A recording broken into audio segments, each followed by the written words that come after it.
The first time I saw Riley hesitate, it was like watching a deer freeze before bolting, wild, unsure, alive. We were knee-deep in the Colorado River, the sun bleeding orange into the water, and he was supposed to be teaching me how to cast a fly rod. Instead, he was staring at me, his hazel eyes catching the light in a way that made my chest ache. We'd driven 3 hours from Denver to this quiet stretch of the Roaring Fork, a place Riley swore was God's own fishing hole. I, Jamie Ellis, 24, graphic designer and city boy, had never held a fishing rod before. Riley, my cousin, also 24, was the opposite. A rugged carpenter with calloused hands and a laugh that could scare birds. He'd grown up in Durango, all wide-open spaces and straight-talking charm, while I'd been raised in the hum of urban Denver, sketching dreams in coffee shops. We were close as kids, summers at our grandparents' cabin, stealing cookies, telling ghost stories, but life had pulled us apart, until this trip. "Come on, Jamie, you're holding it like a paintbrush," Riley teased, wading closer. His voice was warm, but there was a nervous edge I couldn't place. He reached for my hands, adjusting my grip on the rod. His fingers lingered, rough against mine, and for a second, the world shrank to just us, water rushing, hearts pounding. I'd known I was gay since I was 15, when I realized my high school crushes weren't on the cheerleaders but on the quiet guy in art class. Riley, though, straight as the horizon. He dated girls, talked about them with that easy grin, and never once hinted at anything else. So why was he looking at me like that now, like he was seeing me for the first time? "Focus, city boy," he said, breaking the moment, but his voice was softer, almost fragile. I laughed it off, casting the line into the river, where it promptly tangled. Riley snorted, splashing me, and we were kids again, wrestling in the shallows, our laughter echoing off the canyon walls. That night, we set up camp by the river. The fire crackled, casting shadows on Riley's face as he poked at the coals. I sketched him in my notebook, his strong jaw, the way his hair fell into his eyes. He caught me staring and raised an eyebrow. "What's that?" he asked, nodding at the sketch. "Nothing," I mumbled, snapping the book shut. My face burned. I'd always been careful, kept my feelings locked tight. Riley was family, straight, untouchable. But the way he looked at me across the fire, like he was searching for something, made me wonder what he saw.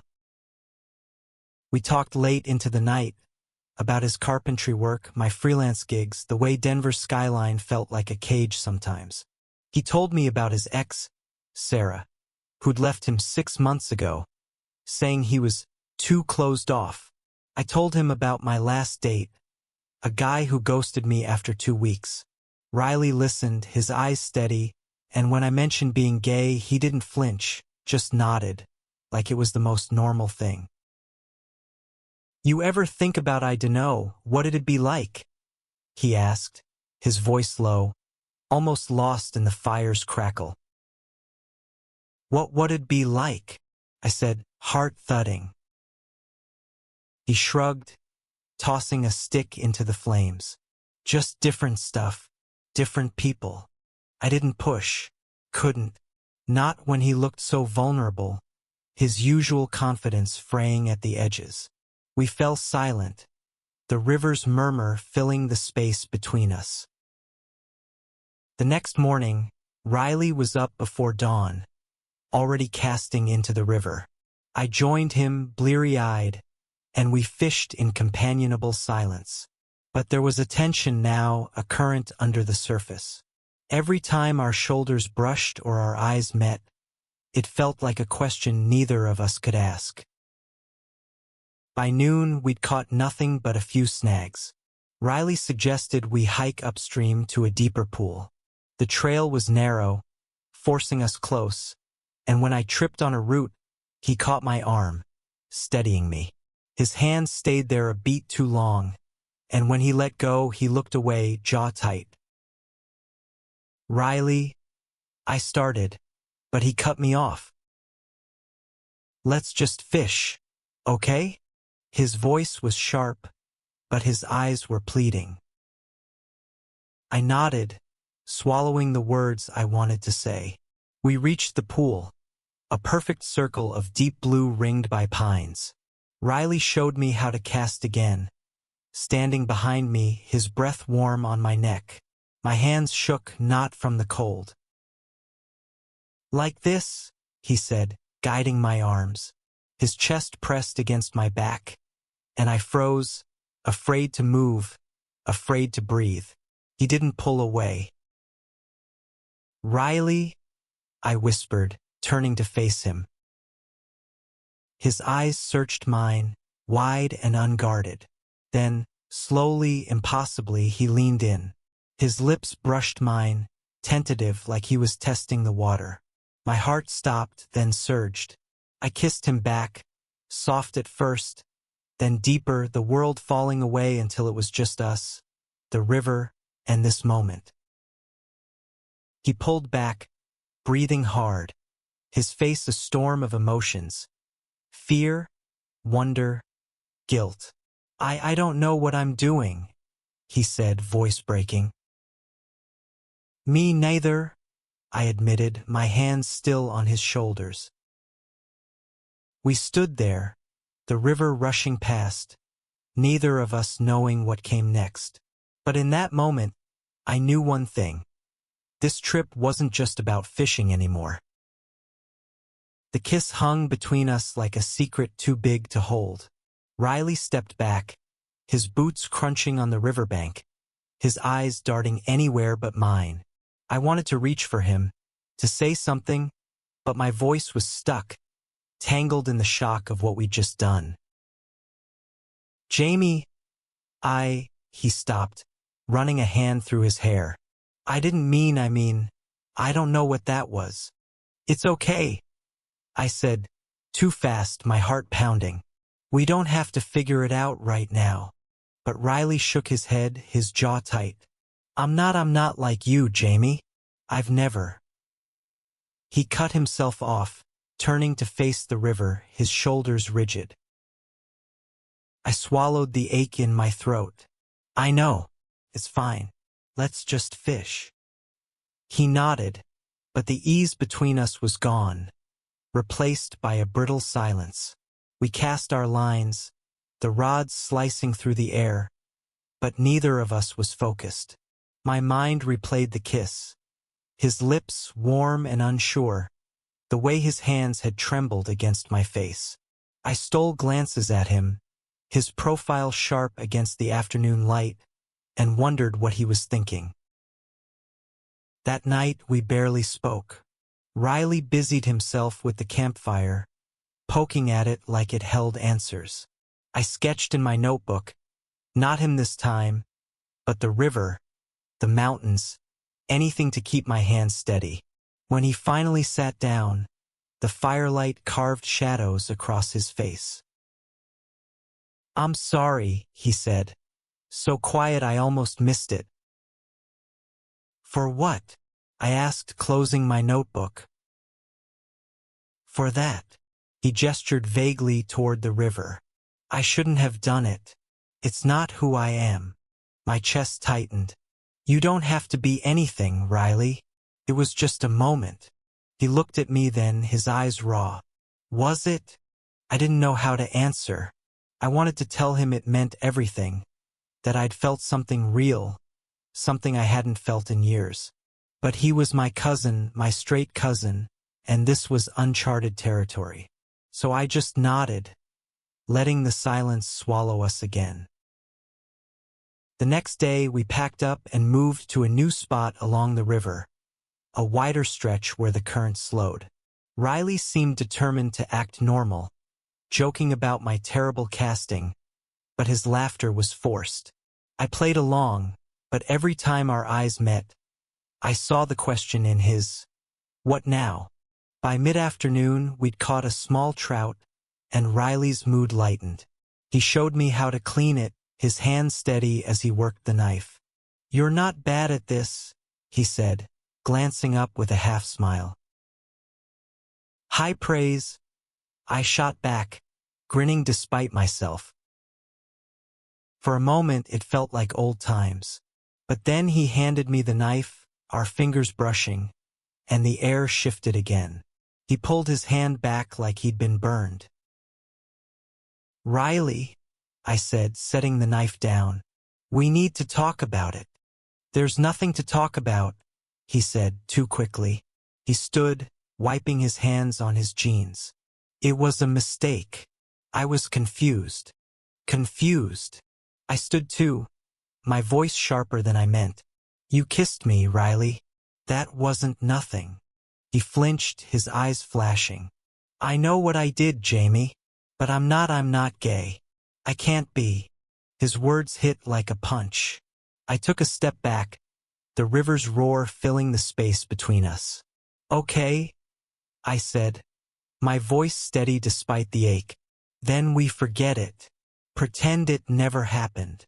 He nodded, but his eyes were haunted. We didn't fish much after that. The rest of the day passed in a haze of small talk and long silences. That night, lying in my sleeping bag, I stared at the stars and wondered how something so right could feel so wrong.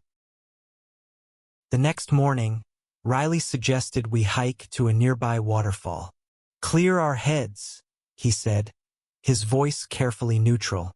I agreed, hoping the change of scenery would ease the tension. The trail was steep, winding through pine forests and rocky outcrops. Riley led the way, his strides long and sure, but he kept glancing back, like he was checking I was still there. At the waterfall, we sat on a flat rock, the mist cooling our faces. The roar of the water made it easy to avoid talking, but I couldn't stand the silence anymore. "Riley," I said, raising my voice over the falls, "I don't regret it. The kiss. I know you're freaking out, but I don't." He looked at me, his expression unreadable. "You don't get it, Jamie. I've got a life back home. People expect things. My dad. My friends, they wouldn't understand." "And you?"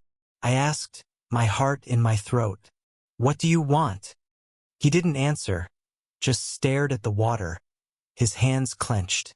I wanted to shake him, to make him say it, but I knew pushing would only drive him further away. That night, back at camp, Riley sat closer to me than before. Not touching, but close enough that I could feel the warmth of him. We talked about small things, movies, music, the time we got lost in the woods as kids. But under it all was the weight of what we weren't saying. As the fire died down, he looked at me, his eyes soft in the flickering light. "I don't know what I'm doing, Jamie," he said, "but I don't want to lose you." "You won't," I said, my voice barely a whisper. "No matter what." He nodded, and for the first time since the kiss, he smiled. A real smile, small but true. It wasn't an answer, but it was enough for now. The days blurred into a rhythm of fishing, hiking, and careful conversations. Riley and I danced around the kiss, neither of us brave enough to name it again. But it was there, in every glance, every accidental touch, a current pulling us closer even as we fought it. We moved camp again, this time to a secluded bend where the river widened into a glassy pool. The mountains loomed closer here, their peaks sharp against the sky. Riley seemed more at ease, teaching me how to tie a fly, his hand steady as he showed me the knots. I watched him, memorizing the way his brow furrowed in concentration, the way his laugh lit up his face. "You're getting better," he said, nudging my shoulder. His touch lingered, and I caught his eye, searching for the truth behind his smile. "Thanks to you," I said, keeping my voice light, but my heart was racing, and I knew he could tell. That afternoon, we waded into the river together, the water cold against our legs. Riley cast his line with practiced ease, the fly dancing across the surface. I tried to mimic him, but my line tangled again, and he laughed, splashing me. "City boy," he teased, but there was no edge to it, just warmth. We spent hours like that, fishing and joking, the tension easing with every shared laugh. But as the sun dipped low, painting the river gold, Riley grew quiet. He reeled in his line and sat on the bank, staring at the water. "Jamie," he said finally, his voice low, "what happens when we go back?" I sat beside him, the grass cool under my hands. "What do you mean?" "Back to Denver. To normal." He didn't look at me, but his voice was heavy with something unspoken. I wanted to say we could figure it out, that we could be more than cousins, more than friends. But I knew it wasn't that simple. "We go back to our lives," I said carefully. "But we don't have to pretend this trip didn't happen." He turned to me then, his eyes searching. "I don't know if I can do that. Be whatever this is." My chest ached, but I forced a smile. "Then we're just cousins who went fishing. Nothing has to change." But everything had changed. I saw it in the way he looked at me, the way his hand twitched like he wanted to reach out. I wanted to tell him it was okay to be scared, that I was scared too, but the words wouldn't come. That night, we cooked the trout we'd caught, the fire crackling between us. Riley told stories about growing up in Durango, about the time he built a treehouse with his dad, about the fights they'd had when he dropped out of college to become a carpenter. I listened, hungry for every piece of him, even the parts that hurt. "You ever think about leaving?" I asked, poking at the fire. "Starting over somewhere new?" He shrugged. "Sometimes. But Durango's home. My dad's there, my crew. It's not perfect, but it's mine." I nodded, thinking of Denver, my tiny apartment, the endless grind of freelance work. "I get that, but sometimes I wonder what it'd be like to just go. Somewhere no one knows me." He looked at me, his eyes soft. "You'd miss it. The city, your art. It's who you are." "Maybe," I said, meeting his gaze, "but sometimes I think there's more to me than that."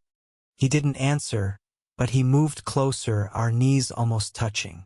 The firelight danced across his face, and for a moment, I thought he might kiss me again.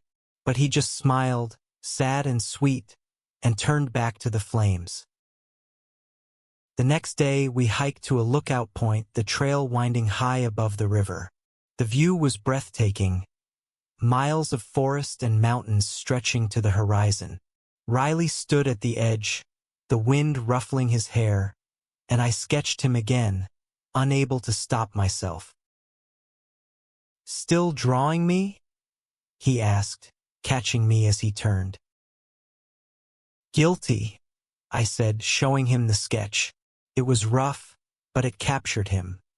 The strength in his shoulders, the uncertainty in his eyes. He studied it for a long moment, then handed it back. "You see me different than I see myself," he said quietly. "How do you see yourself?" I asked, my heart pounding. He shrugged, looking out at the mountains. "Just a guy. Nothing special." "You're wrong," I said, the words slipping out before I could stop them. "You're everything." He froze, his eyes locking onto mine. For a moment, I thought he'd run, or laugh, or shut down. But then he stepped closer, his hand brushing mine. "Jamie," he whispered, and the way he said my name felt like a promise. We didn't kiss. We didn't need to. That touch, that moment was enough to keep me holding on. The trip was winding down, and with it, the fragile bubble we'd built. Riley and I moved through our last days by the river with a quiet urgency, like we were trying to hold onto something slipping away. Every laugh, every glance, felt like a countdown. We spent our mornings fishing, our afternoons exploring. One day, we found an old rope swing hanging from a tree by the river. Riley grinned, stripping off his shirt and climbing the bank. "Bet you can't do this, city boy," he called, swinging out over the water and letting go with a whoop. I laughed, following him, the cold water shocking my skin.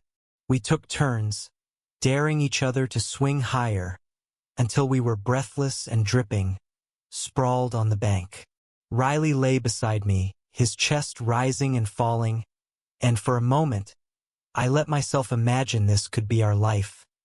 Simple, free, together. "You're thinking too much," he said, nudging me with his elbow. "How do you know?" I asked, turning to face him. "I know you," he said, his voice soft but sure. "You get that look, like you're carrying the world." I wanted to tell him he was the world I was carrying, but I just smiled. "Maybe I am." He rolled onto his side, propping himself up on one elbow. His eyes were serious now, searching mine. "Jamie, when we go back, I don't know how to do this. Us. There doesn't have to be an us," I said, though the words burned. "We can just be us. Like always." He shook his head. "It's not like always. Not anymore." My heart leapt, but I kept my voice steady. "Then what do you want, Riley?" He didn't answer right away. Instead, he reached out, his fingers tracing the edge of my jaw. The touch was so gentle it hurt. "I want to not be afraid," he said finally. "But I am." I covered his hand with mine, holding it there. "Me too. But we don't have to figure it out today." He nodded, his eyes bright with something I couldn't name. We lay there until the sun dipped below the trees, the river singing its endless song. That night, we sat by the fire, closer than ever. Riley told me about his dad, a gruff man who loved him but never understood him. "He thinks being a man means being tough, never bending," Riley said, his voice low. "If he knew about this, he'd lose it." I thought of my own parents, liberal but distant, more proud of my art than curious about my life. "My mom would probably throw a pride parade," I said, trying to lighten the mood. "But she'd never ask how I feel." Riley laughed, but it was hollow. "Sometimes I think it'd be easier if I was like you." "Sure of it?" "I'm not sure of anything," I admitted.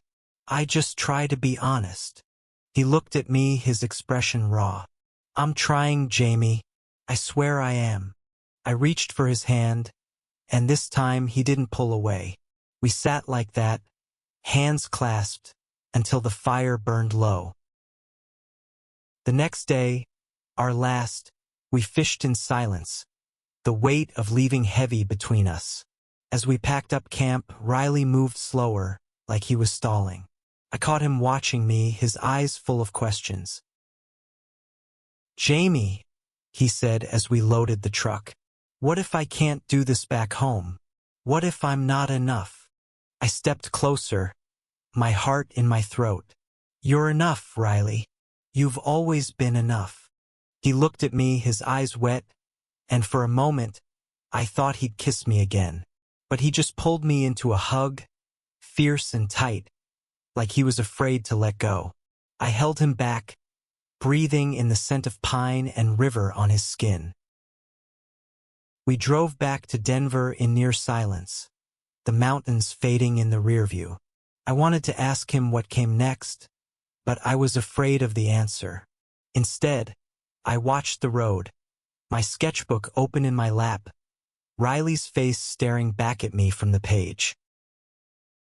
When we reached my apartment, he parked but didn't get out. "I'll call you," he said, his voice rough. You better, I said, forcing a smile. He nodded, and I got out, my chest tight. As I watched him drive away, I felt the ache of something ending and something beginning. Back in Denver, the city felt louder, sharper, like it was trying to drown out the quiet of the river. I threw myself into work, sketching logos and posters, but Riley was everywhere. In the lines of my drawings, in the songs on my playlist, in the ache I couldn't shake. He didn't call. Not the first day or the second or the week after. I told myself it was fine.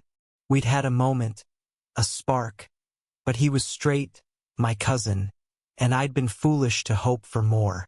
Still, I checked my phone too often, hoping for a text, a sign that he was thinking of me.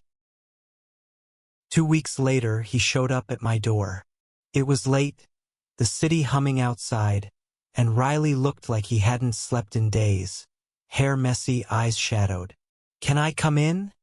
He asked, his voice low. I stepped aside, my heart racing. He sat on my couch, hands clasped, staring at the floor. I've been thinking, he said finally, about the trip, about you. I sat across from him, afraid to hope. And, he looked up, his eyes raw. I told my dad, about us, about the kiss. My stomach dropped. Riley, why? Because I'm tired of hiding, he said, his voice breaking. I'm tired of being who he wants me to be. I don't know what I am, Jamie, gay, bi, something else, but I know I felt something with you. Something real. Couldn't breathe. What did he say? Riley laughed, bitter. He called me a disappointment, said I'm throwing my life away. But I don't care anymore. I want to figure this out. With you. I crossed the room, sitting beside him. You don't have to have all the answers, Riley. We can figure it out together. He looked at me, his eyes searching, and then he kissed me. Not tentative this time, but sure, hungry, like he'd been holding back for too long. I kissed him back, my hands in his hair, my heart wide open. When we pulled apart, he rested his forehead against mine. I'm scared, he whispered. Me too, I said, but we'll be okay. And we were. Not perfect, not easy, but okay. Riley started coming to Denver more, spending weekends at my place. We talked, laughed, fought sometimes, but we were honest. He told his friends, some of whom walked away, but others stayed, surprised but supportive. I introduced him to my world, art galleries, late-night coffee runs, the messy beauty of being out. One evening, months later, we went back to the Roaring Fork. Not to fish, just to be. We stood by the river, the same spot where he'd kissed me, the water reflecting the stars. Riley took my hand, his grip steady. I love you, he said, the words simple but heavy with meaning. I love you too, I said, and it felt like coming home. We didn't know what the future held. Family tensions, societal pressures, the weight of our own doubts. But standing there, hand in hand, we knew we'd face it together. The river rushed on, carrying our fears and hopes, and for the first time, I felt like we were enough.